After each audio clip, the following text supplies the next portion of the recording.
የምትሰሙን በደንብ አሜን እያላችሁ የጻፋችሁ ልትወስዱ አሳስባለሁ። አሜን። የመከራ መድኃኒቱ ጸሎት ነው።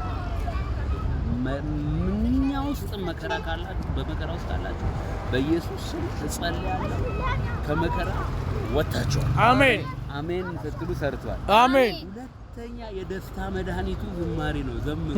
አሜን። ስትደሰቱ ዘምሩ። አሜን። ሶስተኛ የህመም መድኃኒቱ የትኛውም የካንሰር ያልተረ የሄፓታይተስ የብሬን ቲዩመር የትኛውም አይነት በሽታ መድኃኒቱ አሁንም ምንድነው? ጸሎት ነው። አሜን። ክብር ለስሙ።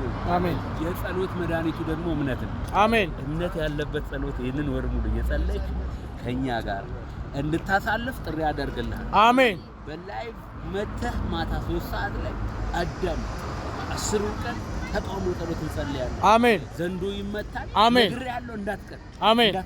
አሜን። ኢየሱስ ጌታ። አሜን። መድኃኒቱን ተቀበሉ። አሜን። ክብር ለኢየሱስ ይሁን። አሜን። ሃሌሉያ።